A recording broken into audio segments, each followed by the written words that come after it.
26 मे रोजी डोंबिवलीच्या प्रोबेस या केमिकल कंपनीमध्ये स्फोट झाला होता। या दुर्घटनेला 1 महिना पूर्ण झाला असून इथल्या नागरिकांना स्वतःच्या सुरक्षेचा प्रश्न अजूनही भेडसावतोय। प्रदूषण आणि सतत भीतीच्या सावटाखाली जगणाऱ्या डोंबिवलीकरांच्या समस्या सांगणारा हा स्पेशल रिपोर्ट पाहूया। डोंबिवलीतला हा आणखी एक दिवस।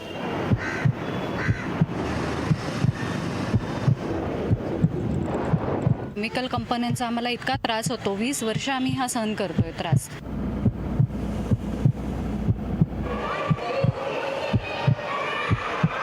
रात्री झोपेत असलं तरी तो आवाज आला की आम्हाला एकदम जाग येते आणि कसं तरी श्वास काढायला त्रास होतो। नागरिकांसाठी इथे प्रत्येक सेकंदाला घेतला जाणारा श्वास समाधानाचा नाही तर भीतीचा आहे। डोंबिवलीतल्या नागरिकांमधील या भीतीची खात्री 26 मे रोजी झालेल्या प्रोबेस या केमिकल कंपनीतील स्फोटानंतर मिळते, ज्यात 12 जणांचा मृत्यू झाला होता। या स्फोटानं डोंबिवली MIDCतील धोकादायक केमिकल कंपनीच्या मुद्द्याकडे सर्वांचंच लक्ष वेधलं गेलं। पण या स्फोटाआधीही केमिकल कंपन्या आणि त्यांच्या परिणामांची तक्रार प्रदूषण नियंत्रण मंडळाला इथले नागरिक वेळोवेळी करत होते, पण आमच्या तक्रारींची दखलच घेतली जात नसल्याची खंत इथले नागरिक व्यक्त करतायत।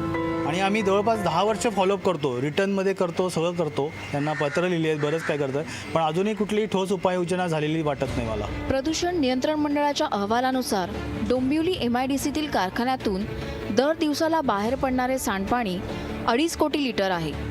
या सांडपाण्यावर प्रक्रिया करणाऱ्या दोन्ही CETP प्लांट्सची क्षमता 2.25 कोटी लिटर, म्हणजेच 75 लाख लिटर दूषित पाणी या नाल्यांमध्ये सोडलं जात आहे। तर केमिकलच्या कंपनींमधून सतत बाहेर पडणारा धूर आणि केमिकल कंपनींमधील घातक अशा बॉयलर्सच्या मार्जिन स्पेसमधील उभारणीमुळे भविष्यात याहूनही मोठी दुर्घटना घडण्याची भीती आजही इथल्या नागरिकांना भेडसावते।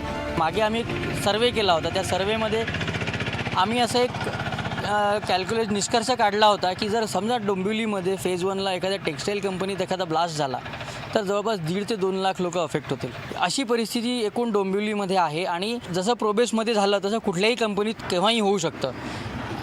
In nutshell Dombivli is a time bomb waiting to explore, that's it. म्हणजे कधी जेव्हा होईल तेव्हा फार भयानक परिस्थिती होईल डोंबिवलीमध्ये।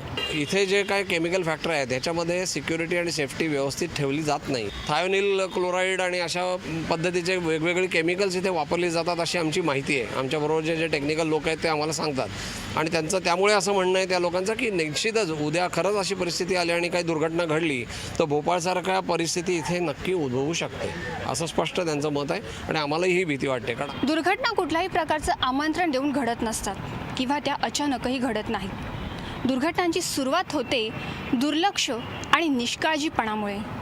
डोंबिवलीहून सागर खाडेसह ज्योती शिनोळी, महाराष्ट्र वन।